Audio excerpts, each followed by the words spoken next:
Puerto Rico tiene héroes militares, porque en todos mis años de escuela y de universidad nunca me enseñaron de ninguno. ¿Acaso es que no tenemos?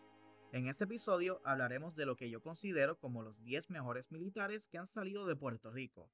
Para la lista estaré considerando cosas como el tiempo en el servicio, el legado que dejaron, sus logros y va a haber un poco de mi opinión personal incluida, así que si estás en desacuerdo con mi lista, déjame saber en los comentarios qué cambios le harías. Modesto Cartagena de Jesús. Fue sargento de primera clase en el ejército de los Estados Unidos, fue parte del Regimiento 65 de Infantería y participó en la Segunda Guerra Mundial y en la Guerra de Corea, de esta última siendo donde él mayormente se destaca, siendo el soldado hispano más condecorado de esta guerra. Para resumir un poco, el Regimiento 65 estuvo involucrado en Corea desde los primeros meses del conflicto y se vio combatiendo a diario y participó en batallas claves como la batalla del embalse de Chosin. En 1951, Modesto se ganó el apodo de One Man Army tras abandonar su posición, irse a la carga directamente ante el devastador fuego enemigo y destruir por sí solo 5 posiciones enemigas, incluso siendo derribado por granadas hasta terminar herido y no poder continuar.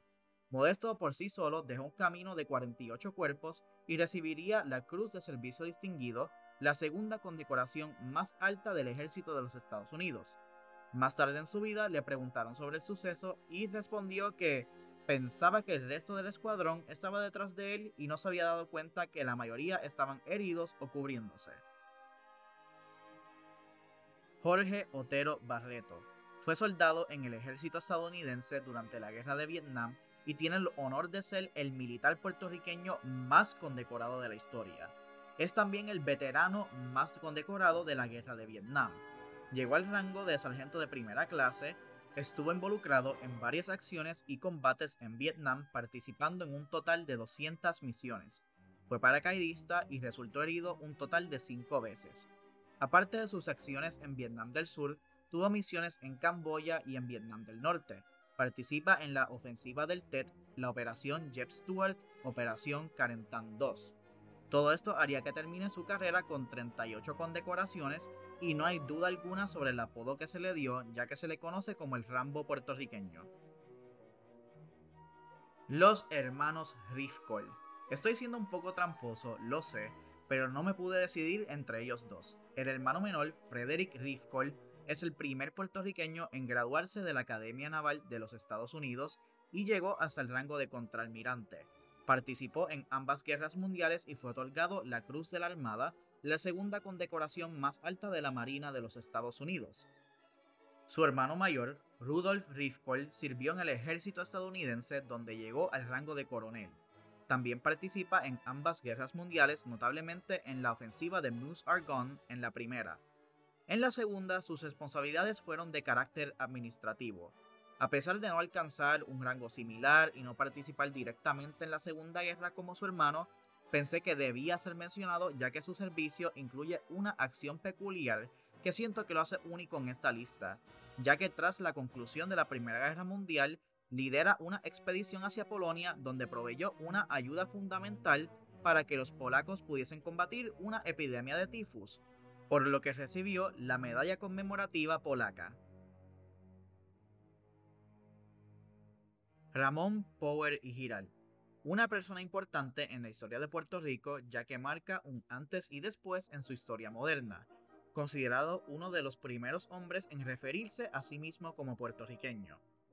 Se convierte en un oficial naval de la Armada Española donde termina llegando al rango de capitán, vio acción durante la Revolución Francesa y estuvo en patrullas en el mar Mediterráneo y en el mar Caribe, en donde combatió contra corsarios ingleses durante gran parte de su carrera. Durante la invasión napoleónica de España se destacó en la defensa de Santo Domingo contra la Armada francesa en 1808. Su carrera militar termina aquí, ya que en medio de la crisis de la Guerra de Independencia Española, es elegido para representar a Puerto Rico en España. Fue vicepresidente en las Cortes de Cádiz y durante su carrera política abogó fuertemente por los derechos de la isla. Juan Ríos Rivera, destacado por ser general en el Ejército Libertador de Cuba. Este llega a conocer al doctor Ramón Emeterio Betances y fue inspirado por sus ideas. Con el fracaso del Grito de Lares, del cual él participa indirectamente, decide poner sus esperanzas en el movimiento independentista de Cuba. Interrumpe sus estudios en España y se traslada a Cuba, donde se une con los revolucionarios. Participó tanto en la Guerra de los 10 años y la Guerra de Independencia de Cuba, donde eventualmente llega al rango de general. No tan solo eso, pero es declarado comandante en jefe de las fuerzas cubanas en el oeste de la isla. Con la independencia de Cuba, dedica sus últimos años de su vida a la política de la joven nación, donde tuvo varios cargos políticos a lo largo de su carrera. Miguel Enríquez, nacido en San Juan, fue un corsario para España y para quien no esté familiarizado con el término, es alguien que comete actos de piratería en contra de los enemigos de su país. Como corsario guardacostas estuvo activo por 3 décadas durante la época conocida como la Edad de Oro de la Piratería. Los navíos de él también se usaban para distribuir mensajes de urgencia al resto de las Antillas. En la Guerra de la Sucesión Española defendió el Caribe español y fue altamente decorado por sus acciones en contra de los ingleses, los franceses y los holandeses. Esto incluía la medalla de oro de la Real Efigie concedida por el rey Felipe V, el título de capitán de mar y guerra y de armador de corzos de Puerto Rico. A pesar de sus orígenes, ya que era mulato, hijo ilegítimo de una esclava liberada, obtuvo una fortuna enorme y en su apogeo era el hombre más rico del Caribe. Era dueño de 300 barcos y empleaba unos 1500 marineros y fue conocido como el Gran Archivillano por sus enemigos. Juan César Cordero Dávila. Ya hablamos brevemente sobre el Regimiento 65 de Infantería y cómo se destacó en la Guerra de Corea. Ahora vamos a hablar de alguien conocido principalmente por ser el comandante de la Infantería 65 en dicha guerra. Nacido en Carolina, comienza su carrera militar en 1942 y participó en la Segunda Guerra Mundial. Cuando estalla la Guerra de Corea, la 65 es activada y, como previamente dicho, se destaca en varias acciones. En 1952, Cordero Dávila es nombrado el comandante del regimiento y bajo su liderato se sigue destacando, incluyendo una situación en la que él, siendo el comandante, se expuso al fuego enemigo para ayudar a evacuar a los heridos. Luego de concluir la guerra, fue nombrado ayudante general de Puerto Rico y fue promovido a general. También él fue el responsable de entrenar la mayoría de los miembros de la Infantería 65 que combatieron en Corea. Demetrio O'Daly. Sirvió en el ejército español llegando a ser mariscal de campo, equivalente a general de 2 estrellas en el día de hoy, y fue el primer puertorriqueño en llegar a ese rango. Estuvo involucrado en varias acciones en la Guerra de Independencia Española tras la invasión napoleónica, donde fue herido 2 veces. También participó en la Batalla de Waterloo. Era liberal y apoyaba la Constitución del 1812, por lo que se une al pronunciamiento de las Cabezas de San Juan, un alzamiento liberal en España. Después del éxito de este, es elegido diputado para Puerto Rico y también fue vicepresidente de las Cortes. Mientras fue diputado en las Cortes, defendió los intereses de los criollos y de la isla de Puerto Rico. A lo largo de su carrera también estuvo en varios puestos militares en España. Debido a sus acciones, se le otorga la Gran Cruz Laureada de San Fernando, la más preciada condecoración militar del Reino de España.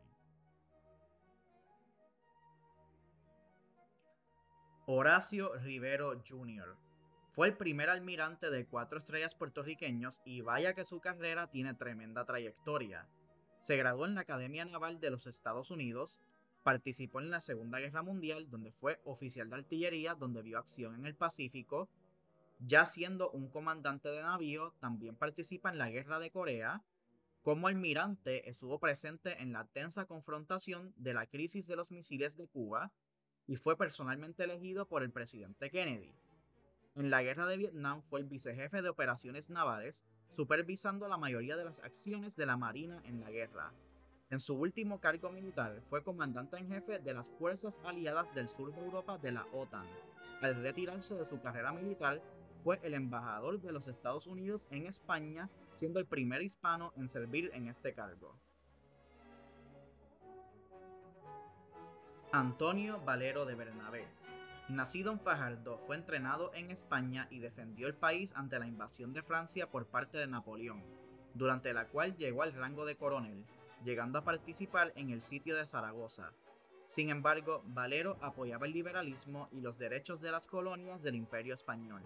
Entonces, cuando el rey Fernando VII es reinstituido y vuelve a imponer el absolutismo y políticas hacia las colonias, las cuales Valero ve con desagrado, hace que él se desilusione con España y con la monarquía. Decide emigrar a México, donde luego se une con el ejército revolucionario liderado por Agustín de Iturbide, en donde Valero ayuda a la lucha por la independencia de México y consigue el rango de general de brigada. Es nombrado jefe de personal también. Luego se va a unir con Simón Bolívar por las luchas de independencia de las colonias de América del Sur. En estas también tuvo el rango de general y fue comandante en jefe en varios cargos. Tuvo una larga carrera militar que duró 6 décadas y sirvió en varios países diferentes, siendo parte de los ejércitos de España, México, la Gran Colombia, Colombia y Venezuela. Más ayudó con las independencias de Perú y de Ecuador. Sirvió en múltiples conflictos como la Guerra Peninsular y las guerras de independencia de Hispanoamérica. Debido a sus acciones se le conoce como el Libertador de Puerto Rico.